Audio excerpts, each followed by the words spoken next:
force an Ornn ban here, so hard to say if Kongnu Monster was going to settle on Ornn, but they certainly forced a ban out of MVP. Okay, a very quick Zac pick here for Raze. Makes sense why they delayed it for a while. If you choose Zac early, while Azir has presence, Zac usually needs strong lanes to get through. If you just have winning lanes everywhere for MVP, then you see Zac invaded like we saw time and time again in the LCK playoffs last year. So a little bit of extra safety there for the Zac. One of the great counterpicks to Zac is the Thresh, who has the ability to just use the Flay and interrupt the initiation. So another favorite of Max's as well. So first Thresh of the season. Yeah. That is going to come in, and this is one thing I was going to mention, the Vladimir to come in, so it denies something like, you know, a Gangplank top if you were going to go into the Shen support. They pick it up, it's not bad into other picks, but instead they switch to the Gangplank, and they're saying, we don't believe that your Shen is going support. I mean, they're just playing like for like. You remember, they did the same thing here. Kongnu Monster showing Ryze, then locking in Azir. There's a lot of lanes that can overpower a Gangplank. Irelia is an old one. Roach has traditionally played Gangplank and tanks. We're now expecting it to be a top laner. You do not want to take Shen into the Gangplank. It's going to be a little bit more normal. Gnar is a good matchup into Gangplank as well. The Shen support is confirmed for the first time in 2018. We'll see if Secret can bring out his secret power. That looks like a Gangplank drawing. Nicely done. He says, for LoL Champs Spring, let's go with Gangplank. And he said he came here to watch Gangplank, so I suppose he's lucky tonight. Yeah, everyone is getting what they want tonight here in the games. Had a lot of innovation. More standard draft here. The eye-opener is the Zac pick from Raze. Different type of champion to the Jarvan. You don't expect level 3 roams with Azir, Zac. Such a different proposition to the pick power of Zoe and J4. So I think the speed of this game could be very, very different, and that'll definitely suit MVP, who just want to play themselves into any sort of form after being in disarray in Game 1. Yeah, it definitely gives MVP a new shot at it. You know, they're not going up against Zoe Ornn anymore. This looks like a much more normal game.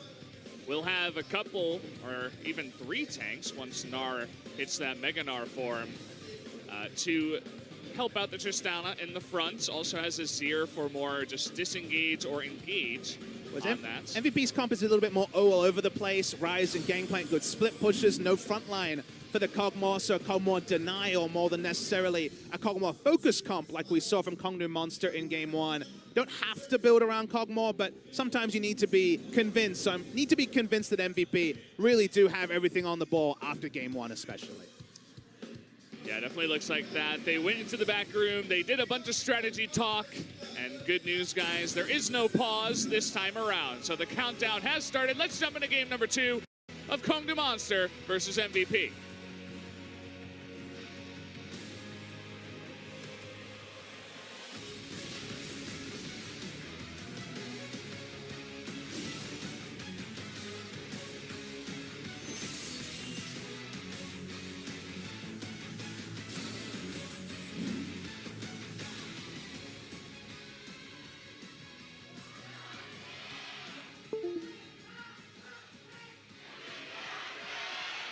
Man, both of these teams have brought out every single fan they have to the studio. This is just as filled as the first series that we had tonight. Thunderous applause from the crowds here.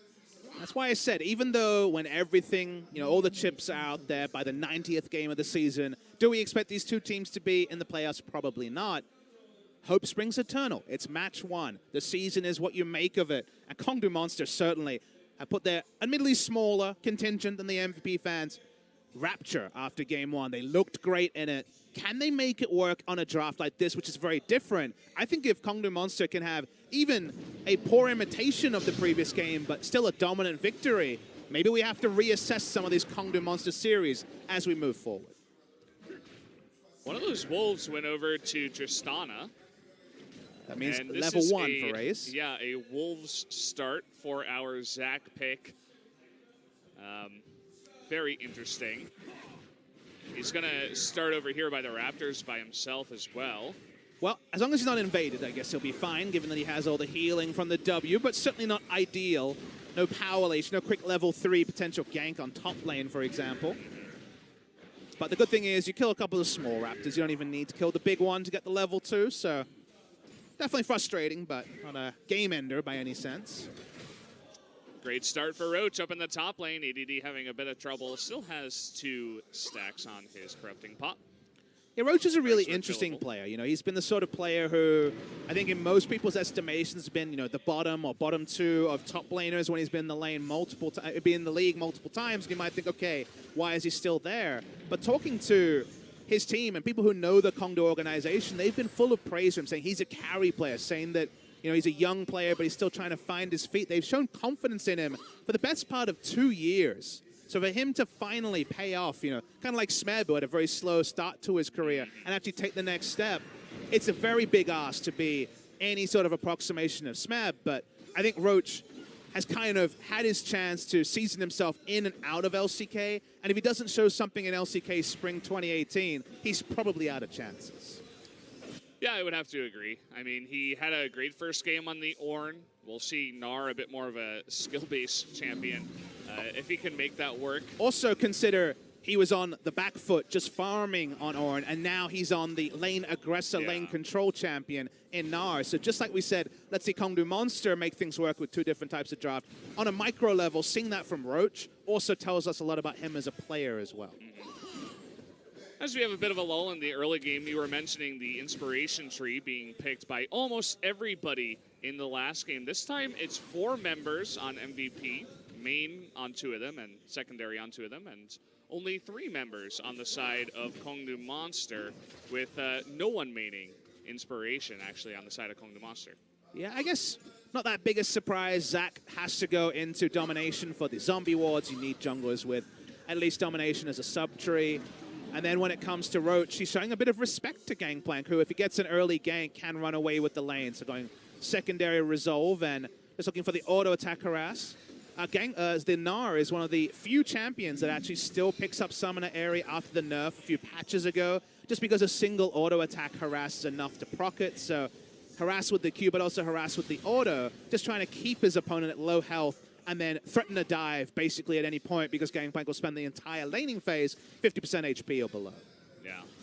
It's kind of interesting that the Gangplank does not go into Inspiration, takes Domination secondary. Would like to see what he picked up in that.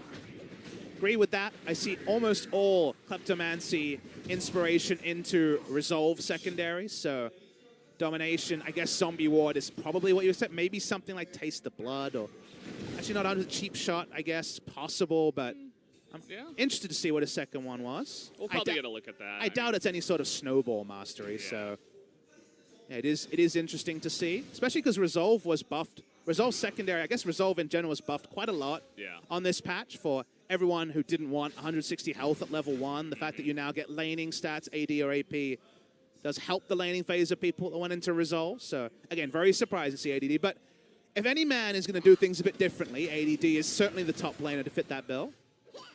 Yeah, he basically just does what he wants. Picks champions that nobody else really picks. How many weeks till we see the Scion, Valdez? I've seen it maybe once in solo queue. I see it quite a bit. We've both been playing a lot of solo queue. I see it quite a bit. Really? So where, in top? Yep, or in top. How about support? Sometimes. Yeah.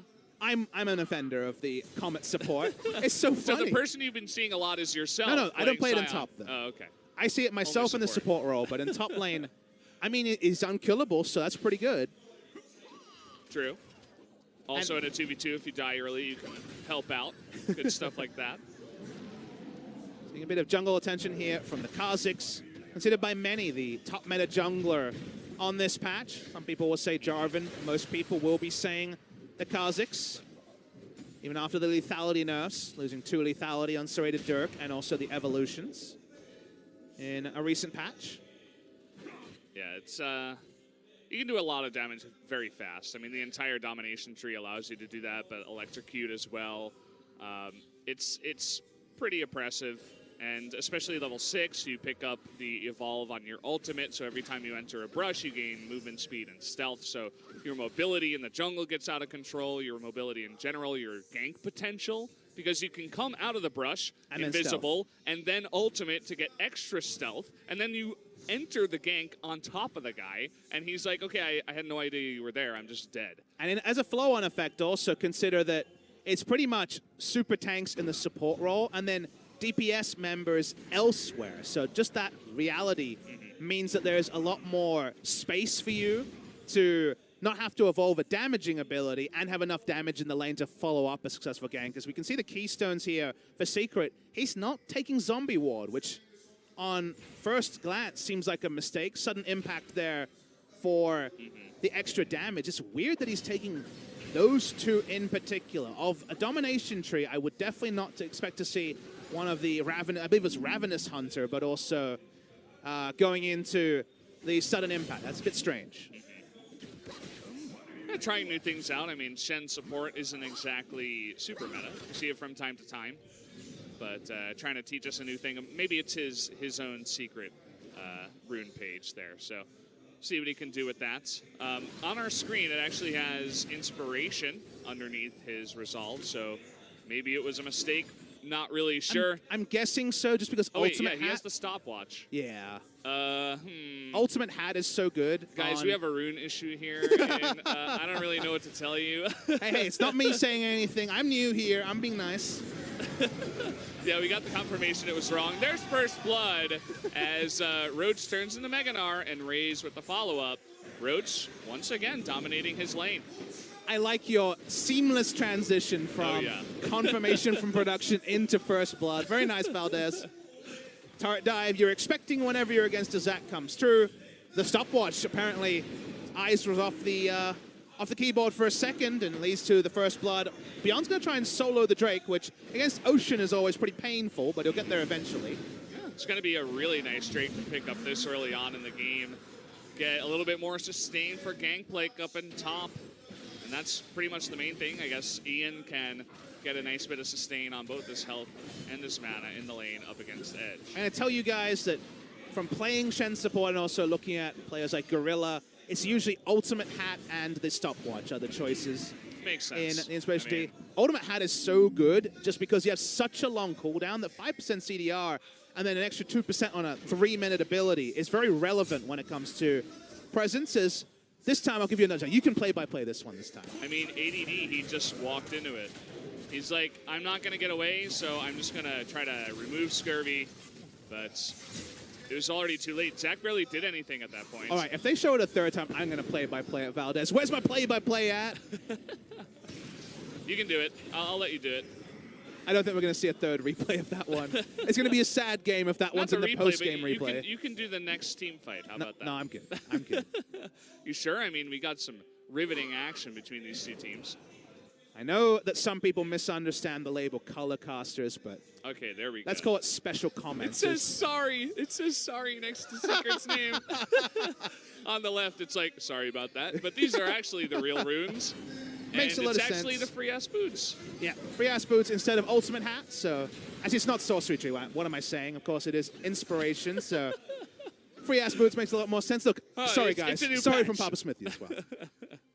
We'll just put a sorry next to your head the next time we come on come on the camera. We're learning, guys. We're learning. Just like when I tried to remember the names King Zone and KSV. Oh, that was in a Samsung versus Longzhu series. Yeah.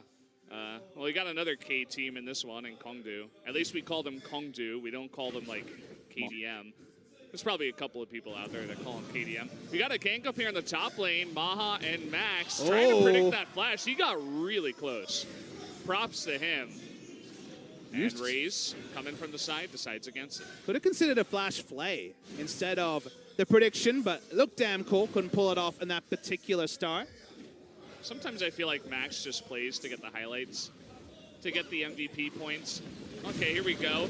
We got the death box coming on in, and Shen won't even be able to help you out there.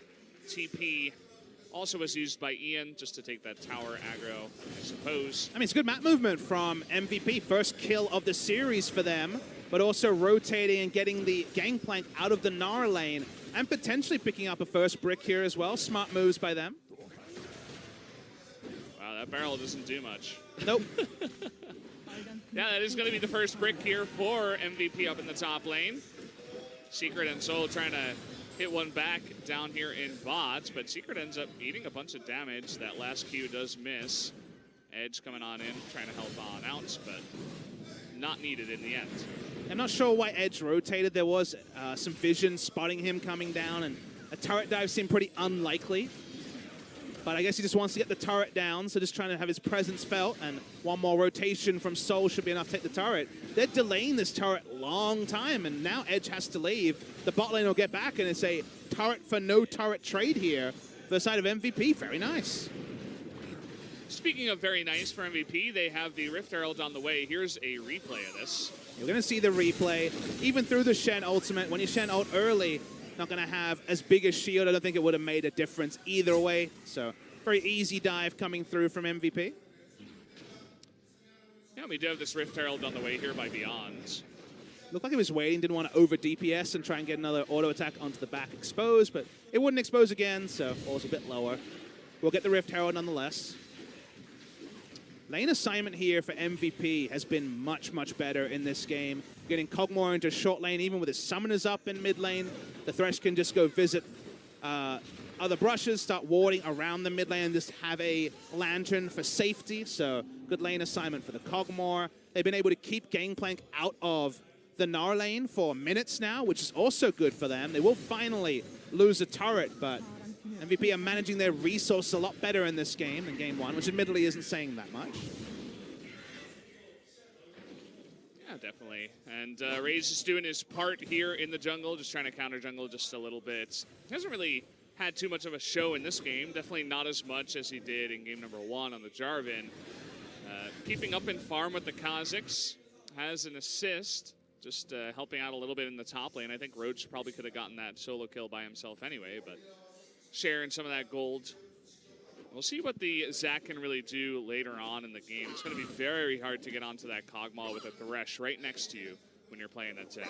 But the conventional team comp should be much more straightforward for Kongnu Monster to pull off in team fights, given that no early snowballs happened just yet for MVP. If I think about how MVP actually grows a lead and finds a gold lead to get over some of their compositional disadvantages in team fights, they have a lot of Baron damage, and they have the ability to rotate over to it. Speaking of rotations, Raze misses everything. Oh boy, Ian, I hope you have a stopwatch, and yes you do. 1v5, you get out of anything because you're Ryze with the stopwatch. Hey, whenever there are new runes, someone is going to use a rune the best. You think of Presence of Mind for Kassadin. You think of Stopwatch for Ryze. So, yep, a freebie there to get out. Means you can't do it in the late game. So, it doesn't feel good to commit 4 people and just get a budget Stopwatch out, but that's all you get. They're going to try and force Kongnu Monster to react to the Rift Herald, but not going to get the mid lane turret here, you'd have to think. Yeah, it doesn't look like it. You can see Beyond, ADD, and Ian are hanging around, even Max as well. But the entirety of the Kongnu Monster team is coming on in here. Let's see where Roach is at. He was near his Mega Gnar, but just didn't have the positioning from the rest of his team. Gets MVP to back off, and they kill the Rift Herald. The mid turret stays alive. It feels like a bit of a disconnect. He was so close to Mega Gnar that even a bit of burst damage wouldn't have killed him, but because everyone else had backed away, a Shen ultimate on top of him, the ultimate there, even if it hit, wasn't going to do that much, is Secret's falling low, but MVP just poking. He kind of just ran through. He's like, yeah, hey guys, I'm not going to die because I'm tanky, but he lost a lot of health, still has his ultimate available. Stand United could be used to get back into this fight, but looks like Kongnu Monster will just give away this Mountain Drake to MVP. I like that they're playing to their vision. They do have one deep ward, but otherwise river control is completely there for MVP. They do have burst damages early in the game before armor itemization, everything comes through. So have to respect the damage, so they back away. Roach, he wants blood. Mega Gnar is going to run out. Will not have an opportunity to slam anyone into a wall, and will just awkwardly walk away from that lane. Didn't cover himself in glory in that particular play. Probably wishes he had an Ornn ultimate to use. That would have been a bit more straightforward. Lane priority has been there for MP. It's another good swap. You're seeing here a grouped up minion wave for Gangplank to take with no Gnar auto attacking him in the face. So that's what I've liked from MVP. It's been the biggest adaptation macro-wise, is being a lot smarter at playing around an area that was losing, which in this case was ADD, predictably against the Gnar. Yeah, has picked up that Triforce, the Trinity Force, rather, at this point. So, feeling pretty good so far. Still has a stopwatch available for the future. Always got to keep that in mind. And so far, Edge has the most farm in this game on that Azir. Looks like he's been sitting pretty against the Rise, who has done a little bit of roaming so far. Let's see how the fundamentals are of Kongdu Monster. They're not snowballing out of control. They're very much more in defensive mode, relying on their late game team fight abilities. See, too many teams, especially teams near the bottom of the ladder, draft this way, where any analyst can look back and say, man, outscale. Yep, late game, they've got it going, and then choose fights before their items are done and actually accelerate their own demise. Yeah, I'm going to play aggressively onto Ian. Boy. They're trying to make this Shen work aggressively. He's going to flash forward for the taunt. Edge was killing minions back in the lane. Now Secret's by himself. He's forced to flash out of that one. Not the gank Kongdu Monster we're looking for. Yeah, I ended up telling a bit of a prophecy there about getting a bit too frisky when you have the scaling comp. Just unnecessary. Go in, draw out the flash, and then back away. But they were on two different wavelengths, Edge and Raze not having the same level of synergy this game. Understandable, still beta testing to be done. Although back away, not too much lost in that particular situation as Teleport's coming in onto Roach. Oh, he realizes it a little bit too late. And even Maha and Max are rotating up here. So 4v1, can you do it this time, Roach? Doesn't look like that's going to be the case. Flay comes in, and they give the kill over to Ian.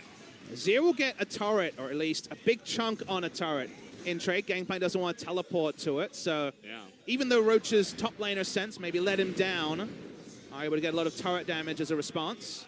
Yeah, the question is it worth it in the end of this all? We're going to see Kongdu Monster continue with the gold lead at 1850 into this game. Now, MVP does have a lot of pressure here in the mid lane. Everybody's grouped up. You see Gangplank in the top, Kazakh's hanging nearby, but Raze and Secret, it looks like they're thinking about a gank from the side, and MVP, they're really far pushed up.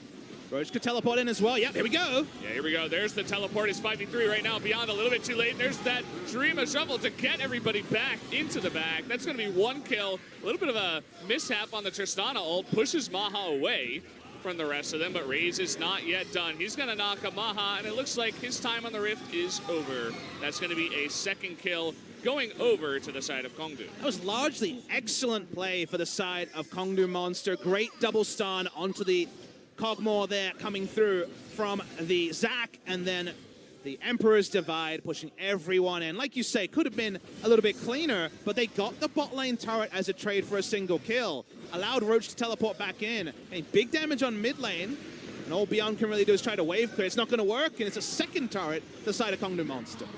Definitely a disappointing follow-up here from MVP as they got a couple of decent advantages in this game, but now Kongdu Monster once again are just coming over the top and winning fight after fight. They give away the kill up in top lane, but what does it matter when you take a fight like this? MVP go through their head, they think, okay, we have the ability to siege with the Kog'Maw, it's 5v4, but they don't have wards on their sides. If you cannot see Zac, you cannot auto-attack a mid lane out of turret. It's not possible because of the range of his engage. And Zac, as a champion, just completely owns them because they don't actually dot their I's, cross their T's. It's a solo Q-esque mistake, but at the highest level, it'll be punished by any team in the LCK. Yeah, I would have to agree. It's almost like MVP is making Zac look really good because of their positioning, and that's not a compliment. So we'll see if they can continue to think about Raze on the Zac. He's got Warmogs completed after his jungle item, so he's going to be tanky as hell.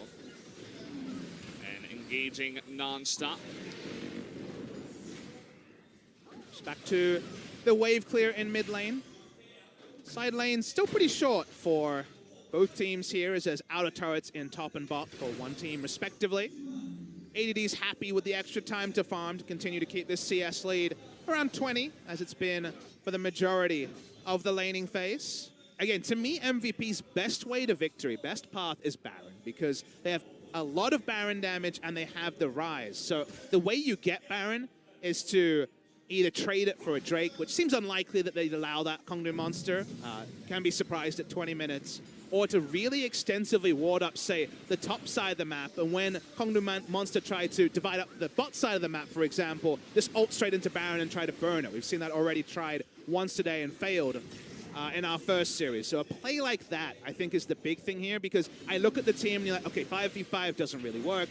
Maybe you can win in a side lane if you can outnumber, but then you need to know where Zach is at all moments. But Baron damage is something that is in the camp of MVP. We'll see if they have the wherewithal to go for a play like that. So you got to imagine they're not feeling too good about their overall situation.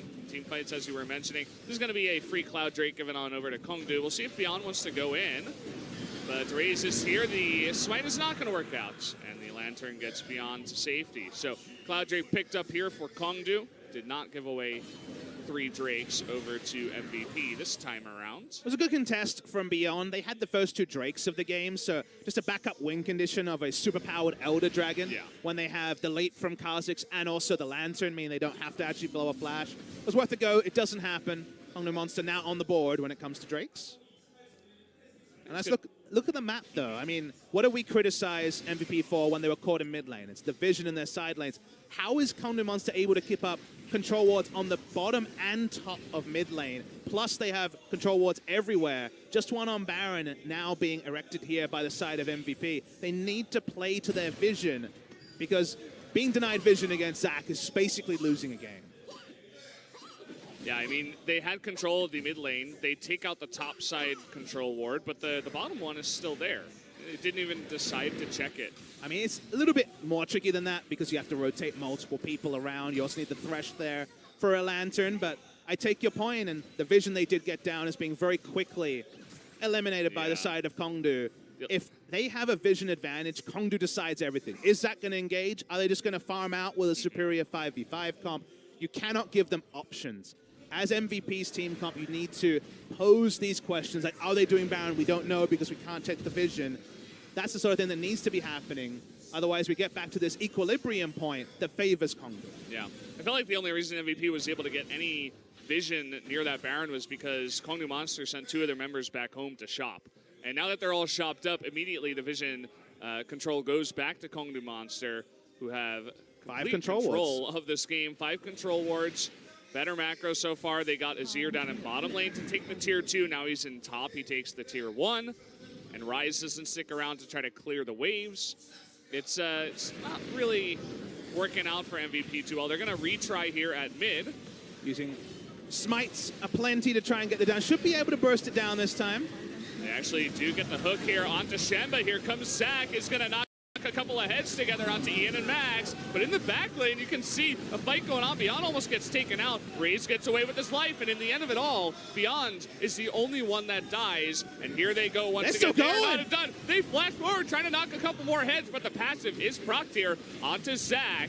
We'll see if they can actually get that out with the Bioarcane Barrage. Looks like not going to happen, and Zach will get out. So in the end of it all, a turret for 1 kill against Beyond. I mean, this time they tried to power down mid lane. They got it, but you can see that Kongdu Monster, they didn't have the same setup time they did in the previous team fight in mid lane, but they still almost make them pay as severely. Only a single kill flatters the setup from MVP. They try to rush it down, but again, where is Zach is the question that needs to be answered before you ever start trying to siege, because he comes in, he knocks heads, he displaces people everywhere. It wasn't the worst possible from MVP, but it still was a bit all at sea. 5v5 team fighting when you're not on the same page makes it even look trickier than it is with the team fight comp they have. It's a nice try there by Raze to make more of the play. They wanted at least 1 more pick. Maybe they get a shot at Baron if they do so, but was not quite the case. He ends up blowing his passive, which is unfortunate. But again, another kill going over to Kongdu, and they still have all of the vision. Now those wards from earlier have mostly all expired around the Baron, and MVP really just has no idea what's going on around that river. I'd love to see a stat for what percentage of this game Kongdu Monster have had 4+ control wards live on the map, because it feels like it's minutes upon minutes. It feels like it's a pretty significant portion of the game. Right now, I spy with my 4 control wards, so I believe 1 person doesn't have theirs down. It should be worth noting that the 2 in bot lane were, I assume, by the bot lane ages ago, and they haven't updated it closer to the path of the action, but it does mean that Nara knows not being ganked, so they have some small value. It's probably the Tristana ward.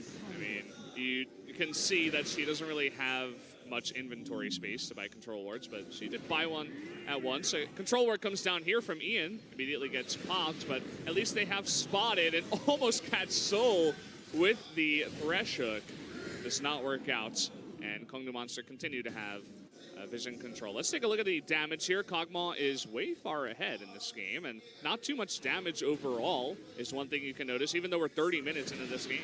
So Kog'Maw in this particular game has had a Zac to auto that obviously he's not going to kill, but he's always had a target because it's Kongnu Monster diving into their backline, so he doesn't get kited from doing damage, like, for example, the side of Kongnu Monster haven't had targets because there's no one tanky on the side of MVP. If you have tanks, the enemy team's going to do damage because they're there to soak, whereas they have no tanks, so they can't afford to be in the line of fire. 1,000 damage kills any member on the side of MVP short of maybe max, so that's why the damage numbers are low. They lock down Raze, and actually a retreat here, but the TP coming on in from Broach. He's going to hit Meganar, and Max is going a little bit too far. They're going to trade supports here. Now a knock up onto Ian. He brings him back. Is there enough damage to take him out? Not quite. The shield gets him, but then Broach knocks him into the wall, and there is going to be that Azir damage coming out onto the ADD as well, and Kongnu Monster just barely get out of this one ahead. Lots of low members, but they do win the fight. Yeah, end up going 3 for 0 overall. No deaths on the side of Kongdu.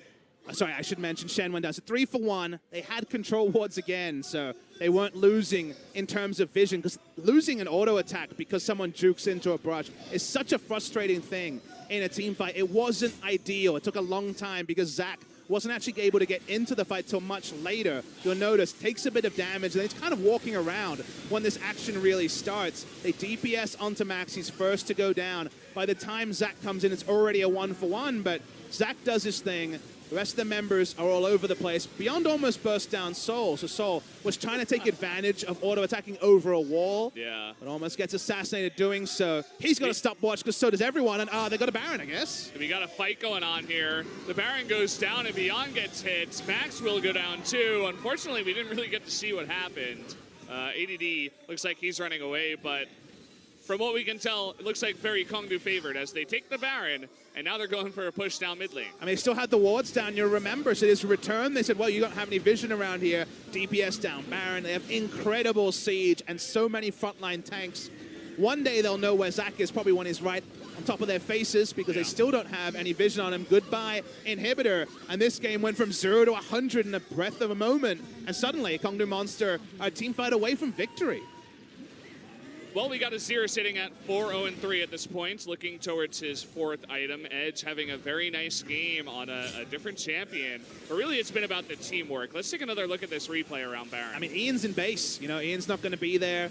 They try to poke around with the Baron damage. We said that's the one thing that the side of MVP had. Well, turns out Kongnu Monster do plenty as well at this point in the game.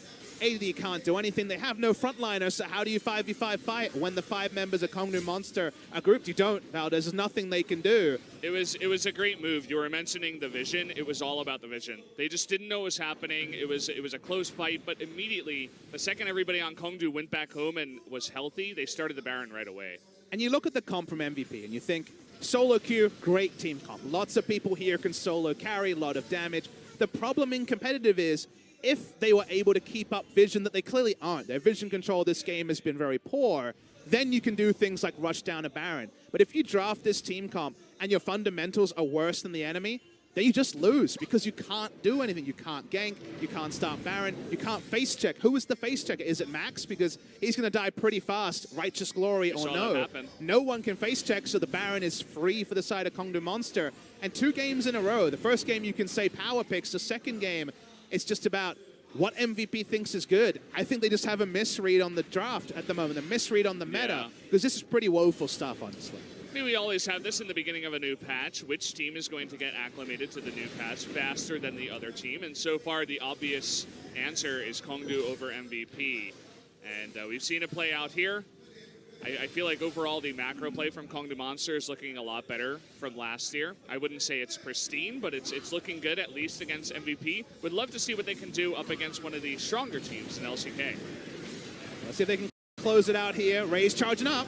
Yeah, he's jumping on in. He's getting low, though. They're able to burst him down. Not quite, though, as the shield comes in at the last second. But This does mean that because they engaged a little bit early, they can't get the inhibitor just yet. Yeah, Raze just wanted to zone, but realized that, hey, 5 damage dealers still can do respectable damage. He's got Warmogs, though, so as you can see, Warmogs and an Ocean Drake. He's full health again. How did that happen? It was like 10 seconds ago, I swear. And Sol, he's level 15. He's got some pretty good range now on the Tristana. Able to pick that down, and Raze thinking about going on in. Just zoning. Yeah. Didn't even have to commit to it. They get the 2 inhibitors. They get away. Ongnu Monster, 7,000 gold up. And with good news stories in multiple different places. I haven't been this enthused with a Kongdu Monster performance ever in their history in the LCK, because that's a good thing. That's you good. get through 2 games. Let's say they win this game. You think, okay, they could play the OPs. They can also play around a Kog'Maw. We knew that already. They can play around Sol. Sol has not been the star in this series. I think Edge probably takes down MVP rights. Roach made some mistakes, but look better. Raze has been a revelation, I should say. That was hard to say for some reason. Over, say, Punch, who really did toil inside and outside of the LCK. And we said before the game started, okay, they can play the pit comp and snowball. How do they deal with teamfight comps? They put down great vision. They take the Baron when it's available to them, and they win the team fights. So check marks on both, Valdez. Yeah, they've passed the first test of LCK. Take out MVP. It's like when you're playing Mortal Kombat and you got to go up the ladder of the different opponents that you got to beat. They've gotten through one. All right. I don't know the schedule. I would love to see who they're playing Who would you next. say is the Mortal Kombat equivalent of MVP? I don't know the characters well enough, actually. Striker, maybe? Striker? Is that one of the earlier ones? He's the one with the gun. There's a... What? Mortal Kombat 3. I played the one on Sega Genesis, Pop. We do have a fight going on here. Edge gets extremely low. We got Realm Orb coming in, but Ian is all alone. Okay, so he's dead. Yeah, Beyond jumps in, and Raze is just getting out of there. A big mistake now from Kongdu Monster as we are praising them. A couple of members get picked off as they dive a little bit too deep. Now, they did get the final inhibitor turret, so it is 2 inhibitors down and a exposed inhibitor to go back to, but a mistake's a mistake. Edge was kind of on his lonesome. We'll see the replay of how this, in fact, transpired as we were making our Mortal Kombat metaphors. Edge is the slowest one. He's slowed down, and then look at this. He just gets completely burst. That was a Q from Gangplank, a W from the Kha'Zix. He was, dead to a single Q from Kha'Zix afterwards, so it's a little bit too slow. Didn't want to use his cleanse early to just cleanse a slow, and ends up paying for it. So a lot of damage on the side of MVP, but the timing means that really no way for them to turn around the game from just that single mistake. It's going to take many more from the side of Kongdu Monster for MVP to get back in. Yeah, it's that small glimpse of genius that you see very occasionally from ADD. It's part of the reason why people were singing his praises. They were saying he's got a ton of potential. He's really young. He notices that they're just 1 inch too far forward, and he ults them ults all 5 of them, slows them all down. He has Beyond near enough, and he makes that play happen. So he buys his team a little bit extra in terms of time in this game. We'll see if MVP can make the miracle comeback. See, the reason why I'm not going to talk about comebacks yet is you consider the terrain they were fighting around. There's a big defender's advantage around inhibitors compared to in the open. They also, as we mentioned, can't face check because they don't have tanky members. Because they don't have any tanks, how do you recreate a fight that you choose the timing of and that you're not engaged on by a Zac or a Shurima Shuffle from the Azir around the Baron? It's impossible for MVP to do that. So to recreate what led to their victory in a team fight with this particular team comp is so difficult. They're still going to take some pretty significant mistakes, I would say, from Kongdu Monster to actually allow an even footing fight for MVP. Look at Roach. He's like not doing anything, just looking at the Baron. And they're just going to take the Baron very, very quickly. You've seen them come in, but it's going to be too fast. You'd have to imagine. Yep, it's already gone. Okay, well, we do have the Gangplank ultimate once again. Lots of slowing from Beyond. And he's going to grab Max on in. Not enough damage to burst him down. Look at ADD coming from the side. Can he slow some of these members? Trying to get on top of Raze with the barrel, but in the end, MVP decide just to back off. They're not going to go in onto this one. That's another Baron going over to Kongdu. They're actually doing a couple of different things here. Shen thought about recalling, still has the ultimate developed. They're trying to rush down a massive wave of Baroned up minions to take the final inhibitor of the game. This is a smart move. It wasn't the time to recall, and they can even put an Azir turret behind them. It's going to be very nice. We'll see what they can do, having Soul in the front once again. But look at the amount of poke Ian just ate from Edge. Not going to be fun for him, but now we got Maha in the front. That death sentence was an inch away from Raze. Not going to land, though. Because of the Warmogs, they can just back away, wait for Raze to regen, and try again. So, as long as the Cannon Barrage is not up, they still have a lot of options here to Kong the Monster. Still a very healthy inhibitor, but as I say, that Soul gets into position, knocks it down to about half health at this point. All the inhibitors have respawned, by the way, so do have a nice little wave pushing down on the bot lane that someone from MVP is going to have to deal with, though, in a couple of seconds here. So being very stubborn, trying to set up for this third inhibitor. Top inhibitor, I guess I should say, with the other ones respawned. So difficult because of the terrain and the fact that Raze is not really threatening, although Maha has to flash. Yeah, they caught Maha, but the Cannon Barrage comes on in. They actually get the Shen, but they don't have enough damage. Kazakhs had to go all the way back home. Not even in this fight, finally rejoins. But they get that inhibitor, and Kong Du Monster not looking at a full-on engage. By the way, that bottom lane I was talking about gets the inhibitor taken away. They could not look at it. That's going to be 2 inhibitors now for Kong Du. Yes, that's why they stayed brute forcing their Kong Du. They also eyed the bot lane minions doing the dirty work for them. We see MVP rushing towards Elder Dragon. It's just spawned. They're confident there isn't too much vision around there by Kong Du, given how much they invested to take the Baron. Elder Dragon would hold value for them because they have 2 Drake buffs themselves, but because they are 2 inhibitors down, 1 in top and 1 in bot, you have to push those minions very far, not stop yourself being exposed. I mean, even if Beyond went in here and stole it away, I think Kong Du could just push in 5v4. We're getting pretty late in this game. It's near 40 minutes. You can see Beyond is making an attempt, but Kong Du Monster's not even starting it. They're like, you want to try to go for this, buddy? We're gonna push you away before we even think about it. And they're able to do what they were doing around mid lane. Push up vision, confident there's no vision from the side of Kong Du Monster because they haven't been able to push into this area the entire game. And now you can face check a Zac if you want to. Otherwise, you're giving up an Elder Dragon. Yep, no vision now. Even the Scuttle Crab going on the side of Kong Du Monster. And no one getting started on that Elder Drake. They're just trying to push everybody away, especially Beyond. You can see even Roach, 4 members now up in the jungle saying, nuh-uh, this is our Drake. The reason why no one's starting it is that Azir smartly is like, let's also push the minion waves to add another thing for MVP to have to respect before we actually start DPSing down Elder Dragon. So we talked about MVP, did not dot their I's and cross their T's. That's what Kong Du's trying to do here.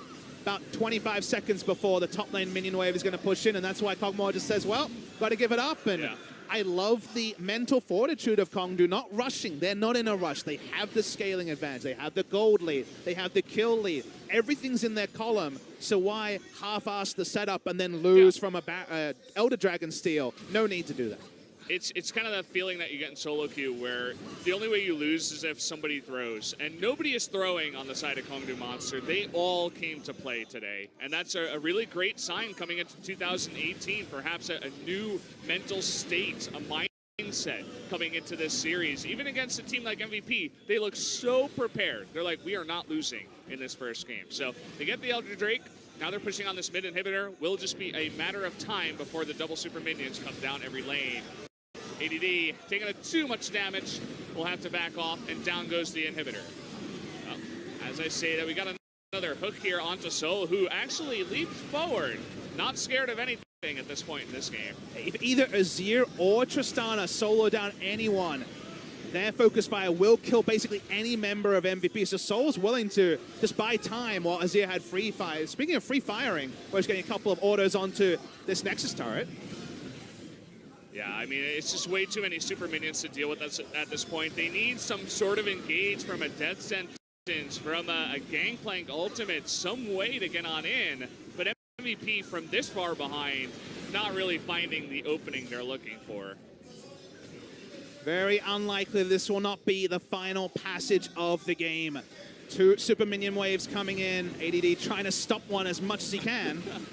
All on his lonesome, it looks like at this point. Raze, he is getting locked down forever, but he kidnaps himself away and even gets a Shen ultimate. Kong Du Monster, they are playing this so carefully, so meticulously as they take down these 2 Nexus turrets. Giving a bit of time for Raze, for the Warmogs healing to buff him up, and also the 1.5 Ocean Drakes, because they still have the Elder Dragon buff. And he's full health again, because that's how Warmogs rolls. It's very nice. I like it. Oh, we got this next turret about to go down. And there it goes. This is looking really futile for MVP. They're jumping on in. Max by himself. Ian on the left side being 1v1 by Roach, and ADD and Beyond trying to make it work. They get 1 kill, and the reset onto Beyond, but he has to pop himself back. And ADD does have that GA taken off cooldown, as does Beyond. The GP ultimate comes on in again. Looks like he still had the stopwatch, actually, Roach. Can they actually finish here? It Maybe doesn't not. look like they can. Soul is going to be jumping out of this one. Raze does dodge the death sentence, but not enough super minions are pushing in, and too many people dead on the side of Kongdu, and the game is not over.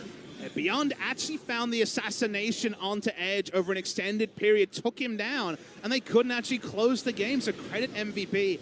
Kongdu Monster, it felt like a couple too many people kind of went into business for themselves, had different agendas on whether to end the game or DPS someone down. It kind of spoiled it there. They're going to have to come back, so that passage of play doesn't end. So this was the kind of unclean passage of play that we didn't see in the 40 minutes previously from the side of Kongdu Monster. Notice on the top Beyond, you know, we think about late game Kha'Zix. I remember a game from the NALCS where Lyra went or a tank Kha'Zix at the end, just because trying to make Kha'Zix work in a base defense 5v5 is usually impossible. MVP is straight onto the Baron. Can't see the minimap, but I do see Raze in screen. They're going to have to roll the dice. They have to take a risk, and here's a big one. Okay, TP coming on in. They're going to catch Maha in the back, and he's going to be taken out immediately. That is so unfortunate for them. ADD goes down, as does Beyond in the Baron.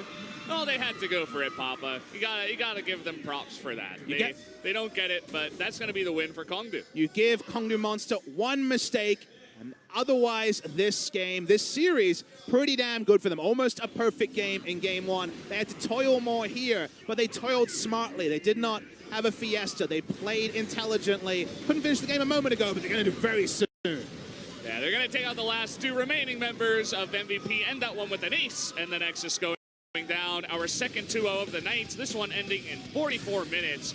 As Kongdu, they're looking pretty solid. Good mindset coming into this one. Very clean wins against MVP.